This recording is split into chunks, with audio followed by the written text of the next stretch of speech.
여러분, 돌봄 서비스에 대해서 들어보신 적 있을 겁니다.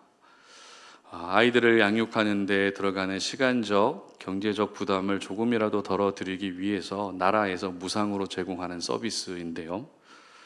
이제는 돌봄 서비스를 받을 수 있는 대상이 아이들뿐만이 아니라 어르신들을 돌봐드리는 서비스로까지 다양하게 확대되고 있습니다. 마음 같아서는 이제는 사춘기 아이들을 좀 돌봐주는 사춘기 서비스, 사춘기 돌봄 서비스도 좀 있었으면 좋겠고, 그리고 우리 여성분들 갱년기 돌봄 서비스도 좀 있으면 좋겠죠. 그리고 지금 여러분들이 절실히 가장 필요로 하고 있는 남편 돌봄 서비스, 이런 것도 좀 필요할 수도 있을 것 같아요. 누군가 날 돌봐준다는 것은 참 중요한 것 같습니다. 특별히 돌본다는 의미는 우리 삶 속에서 더 다양하게 적용될 수 있습니다. 업무에 어려움을 겪고 있는 직원에게 도움을 주는 것, 이것도 역시 돌봄 서비스, 돌봄 서비스라고 하기보다는 돌봄이라고 할 수 있겠죠. 그리고 실패의 아픔을 겪고 있고 지금 한참 고난을 겪고 있는 사람들을 위로해 주는 것도 역시 돌봄의 일종이라 할 수 있습니다.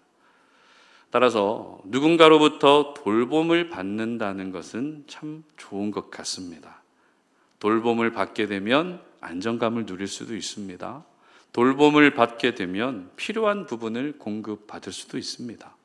돌봄을 받게 되면 내가 평소에 해결하지 못했던 문제를 해결받을 수도 있기 때문에 돌봐주는 것은 꼭 필요해 보입니다.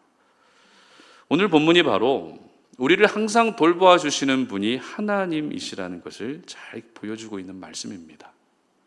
오늘 본문의 내용은 나인성에 살던 과부의 죽은 아들을 예수님이 살려주시는 기적입니다. 특별히 이 사건의 시작은 인간 존재의 가장 근본적인 두 축이라 할 수 있는 생명과 죽음이라는 두 행렬이 서로 만나는 장면으로 시작되고 있습니다. 먼저 생명의 행렬을 기록하고 있는 11절 말씀 함께 읽어보겠습니다. 그 후에 예수께서 나인이란 성으로 가실새 제자와 많은 무리가 동행하더니. 아멘. 자, 이 말씀을 보면 그 후에라는 표현으로 시작되고 있습니다. 즉 오늘 본문의 사건은 직전에 기록된 사건과 이어진다는 겁니다. 직전에 기록된 사건과 연관이 있다는 겁니다. 직전의 사건은 어떤 사건일까요? 바로 예수님이 백부장의 종을 고쳐주시는 사건입니다. 그런데 이 백부장의 종의 상태가 심상치가 않습니다. 7장 2절을 함께 읽어보도록 합니다. 어떤 백부장의 사랑하는 종이 병들어 죽게 되었더니, 어떤 상태라고요? 병에 걸려 죽게 된 상태라는 것입니다. 그러나 예수님이 이 종을 고쳐주셨고 그 다음 목적지로 큰 무리를 이루며 들어가신 곳이 바로 나인성인 것입니다. 이처럼 백부장의 종을 고쳐주신 것과 같이 예수님이 가는 곳마다 치유의 역사가 나타나고 회복의 기적이 나타났기 때문에 예수님이 함께 움직이고 있었던 이 무리는 바로 생명의 행렬이었던 것입니다. 이렇게 생명의 행렬이 성 안으로 들어가고 있을 때 반대로 성 밖으로 나오는 행렬도 있었습니다. 바로 죽은 사람을 메고 나오는 장례 행렬, 즉 죽음의 행렬이었습니다. 12절 말씀 함께 읽어봅니다. 성문에 가까이 이르실 때에 사람들이 한 죽은 자를 메고 나오니 이는 한 어머니의 독자요 그의 어머니는 과부라. 그 성에 많은 사람도 그와 함께 나오거늘. 어떠십니까? 생명의 행렬과 죽음의 행렬이 마주쳤다는 것, 그것도 성 안쪽과 성 바깥쪽이 만나는 성문에서 마주쳤다는 것, 뭔가 메시지가 있어 보이지 않으십니까? 보통 원수는 어디에서 만나죠? 외나무 다리에서 만납니다. 마치 생명과 죽음이라는 원수 사이가 성문이라는 상징적인 장소에서 마주쳤다는 것은 생명 그 자체이신 예수님이 이제 죽음까지도 이기시고 모든 죽음을 초월하실 것이라는 것을 보여주고 있는 것이 바로 오늘 본문의 사건인 것입니다. 특별히 죽은 아들을 살려주고 나서 그 성 사람들이 함께 고백했던 말씀이 참 아름다운데요. 16절 말씀 함께 읽어봅니다. 모든 사람이 두려워하며 하나님께 영광을 돌려 이르되 큰 선지자가 우리 가운데 일어나셨다 하고 또 하나님께서 자기 백성을 돌보셨다 하더라. 아멘. 바로 오늘 제목처럼 하나님께서 자기 백성을 돌보셨다는 고백을 너도 나도 다 함께 하게 됩니다. 다시 말해서 죽은 아들을 살리신 개인적 차원의 기적을 뛰어넘어서 모든 하나님의 백성을 돌보아 주시는 기적으로 오늘 사건이 비추어지고 있었던 것입니다. 그렇습니다. 우리 하나님은 우리를 돌보아 주시는 분이신 줄 믿으시기를 바랍니다. 비록 죽음의 행렬 속에 섞여서 살아가는 우리의 인생이고 하루하루의 삶이 고통스럽고 괴로움 속에 있어도 생명의 행렬의 주인이신 우리 예수님이 우리를 돌보아 주시는 것입니다. 그러므로 언제나 나를 돌보아 주시는 하나님의 사랑에 먼저 감사하시기를 바랍니다. 그리고 나를 돌보아 주시는 하나님의 사랑을 절대로 의심하지 않으시기를 바랍니다. 그래서 장래 행렬 같은 우리의 삶에 기쁨과 생명이 가득하시기를 주님의 이름으로 축복합니다. 오늘 저희들에게 주시는 영적 교훈을 한번 찾아보겠습니다. 첫 번째는 나 같은 사람도 돌보아 주십니다. 13절 말씀 함께 읽어봅니다. 주께서 과부를 보시고 불쌍히 여기사 울지 말라 하시고. 아멘. 여러분은 여러분 자신을 어떤 사람으로 평가하십니까? 이 정도면 괜찮은 사람이라고 생각하십니까? 아니면 나 같은 사람은 나 하나로 충분하다 이렇게 생각하십니까? 이 정도면 괜찮다고 생각하시는 분 손들면 좀 그러니까 마음속으로 한번 손들어 보시죠. 나 같은 사람은 한 사람이면 충분하다 이렇게 생각하시는 분 역시 마음속으로 한번 생각해 보셨으면 좋겠습니다. 지난 주일에 설교 중에 제가 추석 명절에 있었던 한 가지 에피소드를 말씀을 드렸습니다. 오늘은 시즌2입니다. 이번에는 어머니 집에서 있었던 한 가지 일을 여러분에게 소개를 해드리겠습니다. 명절이 되면 어머니들은 보통 뭘 하시죠? 전을 부치십니다. 너무 행복하죠? 생각만 해도 벌써 군침이 돌지 않습니까? 전을 부칠 때 주로 어머니와 제 아내가 전을 부칩니다. 그리고 최근에는 딸아이도 전을 부치겠다고 돕고 있는데요. 참 예쁘죠? 그러면 저는 뭘 하고 있을까요? 그리고 제 아들 녀석은 또 뭘 하고 있을까요? 부끄럽지만 저와 제 아들은 누워 있습니다. 그렇다고 아무 일도 안 하는 건 아닙니다. 제가 눈치 하나는 빠르거든요. 센스는 있거든요. 제 입으로 말해서 조금 그렇긴 하지만 눈치는 빨라요. 딴 데 보고 있는 것 같아도 이쪽에서 뭘 하고 있는지 다 알아요. 그래서 양심상 심부름은 잘합니다. 누워 있다가도 뭔가 심부름이 필요하다 그러면은 후다닥 일어나서 도와줍니다. 그렇게 전을 부치기 시작했고 첫 번째 후라이팬에 부친 전이 잘 익었어요. 익었다 그러나요? 뭐라 그러죠? 잘 부쳐졌어요. 그러면 어머니는 항상 저를 먼저 주십니다. 목사님 어머니 진짜 경건하시다. 목사님 어머니라서 무언가 다르구나 이런 생각이 드시죠. 그런데 이 첫 열매의 의미로 제게 주시는 게 아니라 맛을 보라고 주십니다. 왜냐하면 제가 맛을 또 정확하게 보거든요. 그러면 저는 맛을 봅니다. 그리고 지금까지 거의 반백년 동안 어머니가 부쳐주신 전을 맛본 이 초월적인 혀의 감각, 혀의 기억으로 정확하게 말씀드립니다. 늘 먹던 맛인 것 같아요. 맛있어요. 그러면 어머니도 뿌듯해 하시죠. 그런데 문제는 매년 그런 게 아니라는 거죠. 그래서 어떨 때는 싱거운 것 같아요. 어떨 때는 동그랑땡에 두부가 좀 이상한 것 같아요. 어떨 때는 고기에 좀 냄새가 나요. 이렇게 말씀드리기도 합니다.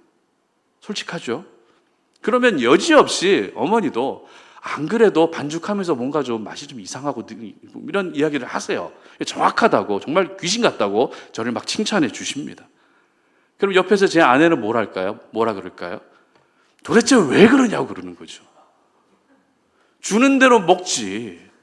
누워있다가 갑자기 짠 나타나서 싱겁다, 반죽이 이상하다, 뭐가 좀 냄새가 난다, 이러고 있으니 속으로 얼마나 여러 가지 생각들이 들지 않겠습니까? 그러나 저는 어떤 생각을 하는가 하면 역시 이 맛을 보는 감각이 여전히 살아있구나. 얼마나 뿌듯한지 몰라요. 명절에는 그래도 내가 있어야 되는구나. 존재감이 막 느껴집니다. 그런데 설교를 준비하는데 지금까지 느껴보지 못한 깨달음이 확 밀려오는 겁니다. 어떤 깨달음인가 하면 나 같은 사람 때문에 힘들겠구나. 이런 생각이 드는 거예요. 안 그래도 전 부치는 게 너무너무 피곤하고 허리도 아프고 힘든데 나 같은 사람 때문에 몸도 마음도 더 힘드실 수도 있겠구나. 이런 생각이 드는 겁니다. 이상한 표정으로 저를 보시는데 여러분은 전혀 안 그런 것처럼 지금 저를 보고 계시는데 여러분 아세요? 여러분 때문에 얼마나 힘들어하는 사람이 많은지? 얼마나 힘들어하는 사람이 많은지 아세요? 저 때문에 힘든 사람만 있는 게 아니라 여러분 때문에 힘들어하는 사람이 더 많아요. 우리 모두는 완벽하지 않습니다. 누구나 연약함이 있습니다. 이 정도면 괜찮은 것 같아도 갑자기 급발진할 때도 있어요. 이 정도면 괜찮은 사람인 것 같은데 감정의 기복이 너무 심할 때도 있습니다. 자기만 압니다. 사람들 앞에 내세울 건 별로 없습니다. 습관적인 죄에 넘어지는 사람이 바로 우리들의 모습이라는 겁니다. 그러나 여러분 기억하십시오. 그런 나 같은 사람도 하나님이 돌보아 주십니다. 오늘 예수님이 나인 성문에서 만난 행렬은 아들을 잃고 슬퍼하는 장례 행렬이었습니다. 특별히 오늘 본문에서 이 여인에 대한 소개가 이름만 기록되어 있지 않을 뿐 다른 부분들은 비교적 상세하게 기록되어 있습니다. 12절 말씀 함께 읽어봅니다. 성문에 가까이 이르실 때에 사람들이 한 죽은 자를 메고 나오니 이는 한 어머니의 독자요 그의 어머니는 과부라. 그 성에 많은 사람도 그와 함께 나오거늘. 아멘. 먼저 이 여인은 아들을 잃었다는 겁니다. 그런데 아들만 잃은 것이 아닙니다. 과부라고 되어 있기 때문에 남편도 먼저 떠나보냈다는 것을 알 수 있습니다. 특별히 당시 유대 사회에서는 아이를 한 명만 낳는 경우는 거의 없었습니다. 예수님의 동생도 공식적으로 야고보, 시몬, 요셉, 유다 4명이 언급되어 있다는 것을 볼 때 특별한 문제가 있지 않은 이상 최소 가정마다 2명 이상의 자녀는 있었다고 볼 수 있습니다. 그러나 이 여인에게는 독자, 즉 유일하게 아들 1명밖에 없었습니다. 무슨 말입니까? 성경에는 기록되어 있지 않지만 다른 아들들 역시 죽었을 가능성을 전혀 배제할 수 없다는 겁니다. 남편도 없습니다. 따라서 이 여인에게는 아들이 전부입니다. 그러나 그 아들마저도 먼저 떠나보내야 하는 어미로서 가장 감당하기 어려운 고통과 상실감을 가진 사람이 바로 나인성의 과부였던 것입니다. 그렇다면 이 여인과 예수님이 어떻게 만날 수 있었을까요? 주변 사람들이 예수님에게 찾아가서 예수님, 나인성의 한 과부가 있는데 그 아들 독자가 죽었습니다. 오셔서 살려주십시오. 이렇게 도움을 요청했기 때문일까요? 아니면 이 여인이 예수님에게 텔레파시라도 보냈던 것입니까? 아니면 그 성문에서 우연히 만나서 그런 것입니까? 그렇지 않습니다. 오늘 이 만남은 예수님이 일방적으로 찾아오셔서 이루어진 만남이었습니다. 돌보셨다라고 하는 단어의 의미는 일반적으로 보살펴주고 함께 해준다 이런 뜻이죠. 그런데 헬라어 원어를 보게 되면 이 돌보셨다는 단어의 의미가 좀 다릅니다. 바로 택하다, 방문하다. 이런 뜻이 돌보셨답니다. 즉 예수님은 어떤 정보를 듣고 나인성에 오신 것이 아니라 나인성의 과부를 일방적으로 선택하셔서 직접 방문하셨다는 것입니다. 특별히 이 나인이라는 성은 예루살렘이나 가버나움처럼 큰 성이 아닙니다. 적은 사람들이 모여 사는 아주 작은 성입니다. 다시 말해서 이스라엘 땅에서도 거의 알려지지 않은 성에 살고 있고 남편을 먼저 떠나 보냈고 거기에 독자까지 이른, 그것도 하찮은 신분으로 여겨지는 한 여인에게 예수님이 방문하셔서 돌보아 주셨다는 것입니다. 이처럼 삶의 모든 의미가 사라져버린 나인성의 과부에게 찾아오신 예수님은 바로 나 같은 사람도 돌보아 주신다는 것을 보여주고 있는 것입니다. 나 같은 사람을 돌보아 주시며 불쌍히 여기시고 울지 말라고 말씀해 주시는 것입니다. 점수 문화에 익숙한 여러분들에게 한번 질문해 보겠습니다. 여러분은 여러분 자신을 점수로 평가할 때 몇 점 정도 주실 수 있겠습니까? 아이들하고 같이 있을 때 아이들에게 엄마는 몇 점짜리 엄마야 물어봤어요. 아이들이 어리면 10이면 10, 100점이라고 얘기합니다. 그런데 아이의 머리가 커질수록 점수가 점점 낮아집니다. 85점 엄마라고 그러더라고요. 그 얘기를 듣는 순간 차마 몇 점짜리 아빠야 못 물어보겠더라고요. 여러분은 남편으로서, 아내로서 몇 점이십니까? 자녀로서 몇 점이십니까? 엄마, 아빠로서 또 몇 점이십니까? 성도로서 몇 점이시고, 봉사자로, 직분자로 몇 점이십니까? 직원으로 몇 점이십니까? 직장의 대표로 몇 점이십니까? 내가 아무리 나 자신에게 후한 점수를 준다 해도 저희들은 죄성을 가진 죄인이기 때문에 결국 우리 입으로 고백할 수밖에 없는 것은 나 같은 사람, 나 같은 죄인, 나 같은 인간, 이 고백을 할 수밖에 없다는 것입니다. 그러나 여러분, 나 같은 사람도 어떻게 하신다고요? 하나님이 돌보아 주신다는 것입니다. 나 같은 사람도 택하여 주시고 나 같은 사람을 돌보아 주시기 위해서 오늘도 고통의 현장 그 한가운데로 찾아오시고 방문해 주시는 것입니다. 왜냐하면 16절 하반절 함께 읽어봅니다. 하나님께서 자기 백성을 돌보셨다 하더라. 아멘. 그렇습니다.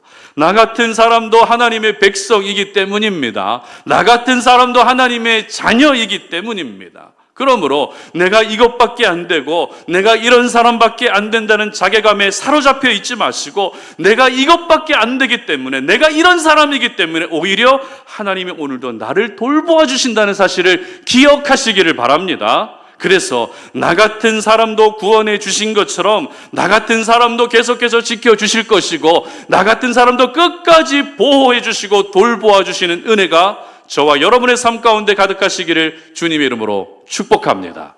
두 번째는 이런 것을 주시는 은혜로 돌보아 주십니다. 15절 말씀 함께 읽어봅니다. 죽었던 자가 일어나 앉고 말도 하거늘 예수께서 그를 어머니에게 주시니. 아멘. 2016년에 개봉한 영화 중에 마스터라는 영화가 있습니다. 보신 분도 있으실 것 같은데요. 유명한 배우들이 나왔죠. 저는 영화를 보면서 저랑 비슷한 배우들이 나와서 영화를 얼마나 재밌게 봤는지 모릅니다. 자, 이 영화는 수많은 사람들에게 사기를 치며 승승장구해온 범인이 오랜 시간 동안에 추적해서 결국 검거되는 그런 속 시원한, 속이 후련해지는 영화입니다. 특별히 이 영화에서 마음이 정말 따뜻해지는 장면이 있었는데요. 어떤 장면인가 하면 마지막 장면입니다. 기억하시나요?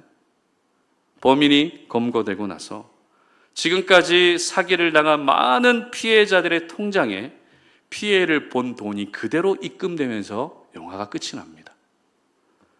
사기 피해를 입고 일용직으로 건물 청소로 겨우겨우 갚아 나가고 있을 때 생각지도 않은 내가 사기당한 그 돈이 그대로 입금되는 알림 문자를 확인하면서 서로 울며 그렇게 감동의 눈물을 흘리며 영화가 마쳐지게 됩니다. 우리 삶 속에도 이렇게 잃은 것을 다시 찾게 되는 일이 많이 생기면 좋겠다는 생각이 듭니다. 오늘 본문에 등장하는 이 여인도 너무나도 소중한 아들을 잃었습니다. 그런 아들을 잃었으니 상실감은 이루 말로 표현할 수 없었을 겁니다. 이 어머니의 심정이 얼마나 고통스럽고 괴로웠는지를 잘 보여주는 말씀이 12절 하반절에 잘 나와 있습니다. 함께 읽어봅니다. 그 성에 많은 사람도 그와 함께 나오거늘. 여러분, 장례 행렬에 많은 사람들이 함께 참여했던 이유가 뭘까요? 죽은 아들이 유명했기 때문일까요? 아니면 이 아들의 어미가 그 성에서 유력한 사람이기 때문일까요? 그렇지 않습니다. 아들을 잃은 슬픔이 너무 커서 이 여인의 사정이 너무 딱하고 짠해서 조금이라도 위로해주고 싶은 사람들이 그만큼 많았다는 겁니다. 그런 그 여인에게 예수님이 다가오셨습니다. 그리고 불쌍히 여겨주십니다.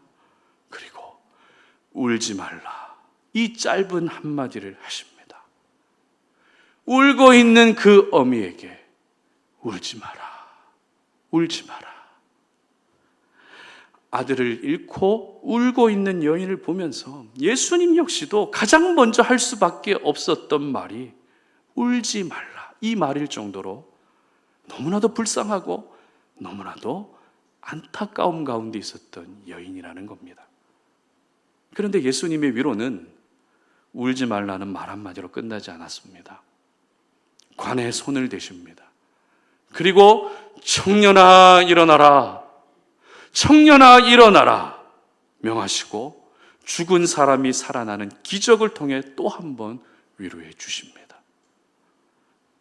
특별히 오늘 성경은 그렇게 살아난 아들을 예수님이 어머니에게 주셨다라고 기록하고 있습니다. 15절 하반절 한번 같이 읽어봅니다. 예수께서 그를 어머니에게 주시니. 어찌 보면 예수님이 아들을 살려주셨고 그렇게 살아난 아들을 어머니에게 맡겼다, 이렇게 특별한 의미 없이 지나갈 수 있는 말씀입니다. 그러나 여기서 주시니라는 이 단어가 굉장히 중요한 단어입니다. 왜냐하면 주시니 이 단어는 사람을 가리킬 때 사용되는 단어가 아니기 때문이죠. 주로 사물이나 물건을 주실 때 사용하는 단어가 아들을 어머니에게 주시는 상황에서 사용됐다는 겁니다. 왜일까요? 왜 예수님은 아들을 마치 사물, 물건인 것처럼 여기시며 어머니에게 주신 것일까요? 어찌 보면 아들을 살려주셨어도 내게 가장 소중한 아들을 마치 물건 취급한다는 것이 어머니로서는 기분이 썩 좋지 않을 수 있는 상황 아닙니까? 그러나 주시니라는 단어가 주로 사용되는 사례가 또 있습니다. 바로 은혜와 성령, 하나님에 의해서 주어지는 선물과 관련돼서도 이 단어가 사용된다는 것입니다.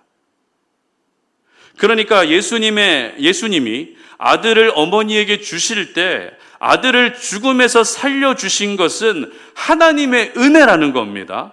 하나님에 의해서 특별한 선물이 어머니에게 주어졌다는 것을 말씀하고 있는 것입니다. 아들을 살려줬으니 아들을 받아라, 아들을 살려줬으니 아들을 데려가라, 이게 아니라 너에게 주는 하나님의 특별한 선물이다, 이런 뜻이라는 겁니다. 그렇습니다. 이 여인은 분명 아들을 잃었습니다. 그리고 잃은 아들을 다시 얻은 것이 맞습니다. 하나님은 우리에게도 잃은 것을 다시 주시고 얻게 하십니다. 그것이 사람이든 물질이든 환경이든 건강이든 꿈이든 믿음이든 잃어버린 것을 다시 주십니다. 믿으십니까? 그런데 잃은 그대로 주실 때도 있지만 조금 다르게 주실 때도 있고 더 풍성하게 주실 때도 있다는 것입니다. 시편 119편 71절 말씀을 함께 읽어봅니다. 고난당한 것이 내게 유익이라. 이로 말미암아 내가 주의 율례들을 배우게 되었나이다. 아멘. 이처럼 고난에서 건져주지는 않으시더라도 고난 중에서 하나님의 말씀을 깨닫고 하나님의 말씀을 배우게도 하신다는 겁니다. 중요한 것은 잃어버린 것을 다시 주시는 것은 은혜라는 것입니다. 선물이라는 것입니다. 우리는 물리적인 어떤 것이 주어져야 된다고 생각합니다. 계산해 봤을 때 딱 떨어져야 하나님이 내게 잃어버린 것을 주셨구나 이렇게 생각할 때가 있지만, 하나님이 우리에게 잃은 것을 주실 때는 지금 내게 가장 필요한 것을 주신다는 것입니다. 그것이 믿음일 수도 있고 그것이 말씀일 수도 있습니다. 그래서 은혜인 것입니다.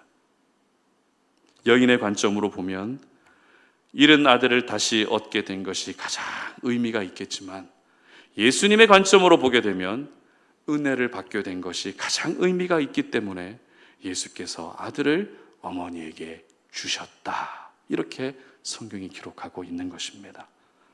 여러분, 우리 하나님은 잃은 것을 주시면서 돌보아 주기도 하지만 설령 잃은 그대로 주시지 않더라도 언제나 은혜로 우리를 돌보십니다. 그래서 잃어버린 기쁨을 다시 찾게 하시고 잃어버린 소망을 다시 찾게 하십니다. 그리고 잃어버린 믿음도 찾게 하시는 것입니다. 그러고 보면 내가 물질을 잃어버리고 사람을 잃어버리고 건강을 잃어버리는 것보다 하나님의 은혜에 대한 감사를 잃어버리는 것이 더 치명적이라는 생각이 듭니다. 오늘 사건이 일어난 나인, 이 나인이라는 성의 뜻은 아름답다는 뜻입니다. 그러나 이 아름다운 성은 어떻게 되어버렸습니까? 하루아침에 아름다움과는 거리가 먼 절망, 슬픔, 고통, 눈물만 있는 성으로 바뀌어버렸습니다. 그런 나인성에 예수님이 오셔서 다시 나인성을 아름답게 해주셨습니다. 눈물을 기쁨으로 바꾸셨습니다. 그리고 사람들이 너도 나도 하나님께 영광을 돌리며 하나님이 자기 백성을 돌보아 주셨다, 이 아름다운 믿음의 고백이 터져 나올 수 있게 했던 것입니다. 그러므로 하나님의 은혜의 돌보심이 잃은 것을 다시 주시는 것으로 나타날 수도 있지만, 비록 내가 잃은 것과는 조금 다르더라도 지금 내게 가장 필요한 것을 주시는 은혜로도 나타날 수 있다는 것을 여러분 모두 기억하시기를 바랍니다. 그래서 나인성 안에 다시 돌아온 그 기쁨의 역사가 저와 여러분의 삶 가운데 회복될 수 있기를, 그 모든 모습들이 재현될 수 있기를 주님의 이름으로 축복합니다. 말씀을 맺겠습니다. 오늘은 추수감사주일입니다. 올 한 해를 돌아보며 여러분 어떤 생각이 드시죠? 아쉬움도 있을 겁니다. 후회도 남으실 것 같습니다. 스스로에게 실망도 많이 하셨을 겁니다. 오늘 본문의 나인성의 과부처럼 소중한 것을 잃어버린 분도 계실 겁니다. 그러나 오늘 나인성 사람들이 고백했던 하나님이 자기 백성을 돌보셨다는 이 고백을 추수감사주에 꼭 기억할 수 있었으면 좋겠습니다. 여러분, 하나님이 나 같은 사람도 돌보셨다고, 나 같은 사람, 늘 죄에 넘어지고 사람들을 실망시키고 실족시키는, 하나님의 마음을 아프시게 하는 나 같은 사람도 하나님이 돌보아 주신다는 것을 기억하시며 감사하시기를 바랍니다. 죄에 넘어져도, 세상에서 실패해도, 자랑할 것이 없어도, 늘 하나님의 마음을 아프시게 해도 우리가 하나님을 떠나지 않는 이상 앞으로도 하나님은 나 같은 사람을 돌보아 주십니다. 그리고 잃은 것을 주시는 은혜로 돌보셨다고 또 감사할 수 있었으면 좋겠습니다. 잃은 것 그대로 주시는 은혜도 있습니다. 아니면 잃은 것과는 조금 달라도 내게 꼭 필요한 것을 주시는 은혜도 있습니다. 중요한 것은 하나님은 은혜로 우리를 돌보아 주신다는 것입니다. 바라기는 늘 돌보아 주시는 하나님의 사랑에 감사하는 추수감사주일이 되시고, 돌보아 주시는 하나님의 손을 절대로 놓지 않는 귀한 하나님의 백성, 하나님의 자녀 되시기를 주님의 이름으로 축복합니다. 이 시간 우리 함께 찬양할 텐데요, 나의 한숨을 바꾸셨네 라는 찬양입니다. 이 찬양 올려드리고 기도하겠습니다.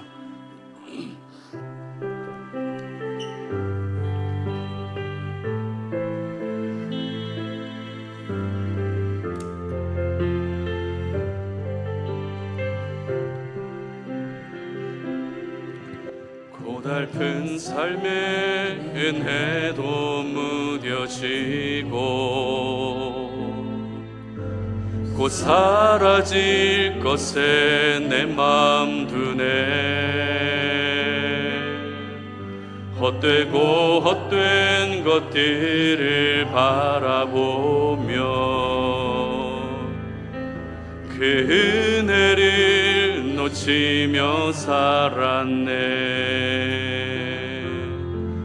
주어진 삶을 묵묵히 살아가며 날 붙드신 주 예수를 보내. 사망 가운데 놓여진 나의 삶을 날 건지신 그 이름 예수. 나의 한숨을 바꾸셨네. 주를 향한 노래로, 소망의 노래로 나의 눈물을 거두신 주 예수 이름 안에 살게 하소서. 나의 한숨을 바꾸셨네. 주를 향한 노래로, 소망의 노래로 나의 눈물을 거두신 주 예수 이름 안에 살게 하소. 우리 한 번 더 고백합니다. 나의 한숨을 바꾸셨네. 주를 향한 노래로, 소망의 노래로 나의 눈물을 거두신 주 예수 이름 안에 살게 하. 우리 마지막으로 고백합니다. 나의 한숨을 바꾸셨습니다. 나의 한숨을 바꾸셨네. 주를 향한 노래로, 소망의 노래로 나의 눈물을 거두신 주 예수 이름 안에 살게 하소서. 아멘. 여러분, 오늘 나인성에서 나오던 그 행렬은 장례 행렬, 즉 죽음의 행렬이었습니다. 사랑하는 아들을 잃은 그 어미의 슬픔, 그 어미의 슬픔을 공감하는 성 사람들이 한데 모여 울며 성 밖으로 나오고 있었습니다. 그런데 우리의 삶도 장례 행렬에 섞여 있는 것 같습니다. 죽음의 행렬에 섞여서 매일처럼 울며 힘들게 하루하루를 살아갈 때가 얼마나 많은지 모릅니다. 비록 현실은 내가 장례 행렬에 섞여서 그렇게 한 걸음 한 걸음 걸어갈 수밖에 없는 현실이지만 저 맞은편에서 다가오시는 분은 생명의 주인이신 우리 예수님이 나를 향해 다가오고 계십니다. 왜입니까? 자기 백성을 돌보시기 위해서입니다. 나 같은 사람도 돌보아 주시기 위해 다가오고 계시는 겁니다. 죄에 넘어지고 늘 하나님의 마음을 아프시게 하고 정말 내가 생각해도 실망스러운 모습밖에 없는 나 같은 존재지만 나 같은 존재도 돌보아 주시기 위해 선택하시고 방문해 주시는 것입니다. 그러므로 나 같은 사람도 돌보아 주신 하나님의 은혜에 감사할 수 있기를 바랍니다. 하나님의 위로는 울지 말라, 울지 마라. 네가 아들을 잃은 그 슬픔이 얼마나 큰지 나는 알고 있다. 울지 마라. 너무나도 귀한 위로지만 말 한마디의 위로로 끝내지 않으시고 관에 손을 대시며 청년아 일어나라. 죽은 아들을 살리시고 어미에게 아들을 주십니다. 아들을 주실 때 이 아들은 어떤 물건이 아닙니다. 그럼에도 불구하고 주시니라고 기록하고 있다는 것은 이 아들이 살아난 것은 하나님의 은혜이기 때문입니다. 여인아, 네가 하나님께 은혜를 받았다. 내게 필요한 아들을 주신 것도 맞지만 너는 무엇보다 하나님께 은혜를 받은 사람이다. 이것을 강조하시기 위해 죽은 아들을 살리시고 어미에게 아들을 주신 것입니다. 하나님은 우리가 잃어버린 것을 다시 찾을 수 있는 은혜도 주시지만 지금 내게 가장 필요한 것도 주십니다. 어떤 것이 주어지든 중요한 것은 그것은 하나님의 은혜라는 겁니다. 그러므로 내게 잃어버린 것을 주시는 은혜로 함께해 주시는 하나님의 사랑에 감사할 수 있었으면 좋겠습니다. 오늘 이 시간 함께 기도하며 나아갈 때 나를 돌보아 주셔서 감사합니다. 나를 돌보아 주시는 하나님의 은혜로 말미암아 내가 하나님의 손을 영원히 놓지 않겠습니다. 앞으로도 나 같은 사람을 돌보아 주시고 앞으로도 내가 잃은 것을 다시 찾을 수 있는 은혜를 허락해 달라고 다 같이 주여 한번 외치고 기도하며 나아갑니다. 주여, 살아계신 하나님 감사합니다.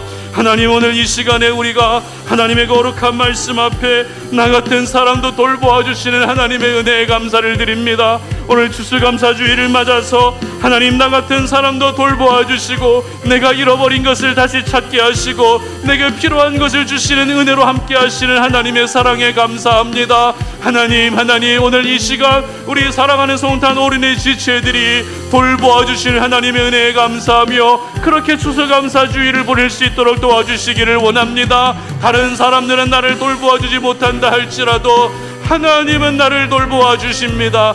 하나님이 나를 돌보아 주시기 때문에 오늘도 내가 감사할 수밖에 없고 나 같은 사람을 돌보아 주시는 은혜에 우리가 눈물 흘릴 수밖에 없습니다. 하나님, 오늘 내게 다가와 주셔서 울지 마라, 울지 마라, 사랑하는 내 딸아 울지 마라 말씀하시는 하나님의 잔잔한 위로의 음성을 듣게 하여 주시고 내가 가장 힘들어하고 고통스러워하고 있는 그 현장에 손을 대시며 청년아 일어나라, 청년아 일어나라, 그 아들을 살리시고 어미에게 주셨던 하나님의 그 은혜를 우리가 기억하오니 하나님의 은혜를 받은 사람으로 평생을 살아갈 수 있도록 도와주시옵소서. 이제는 우리 주 예수 그리스도의 은혜와 하나님 아버지의 끝없는 사랑과 성령의 교통하심이 추수감사주의를 맞아서 날마다 우리를 돌보아 주시는 하나님의 은혜에 감사하며 살아가는 우리 모든 주의 백성들 머리 위에 이제로부터 영원토록 함께 하시기를 간절히 축원하옵나이다. 아멘.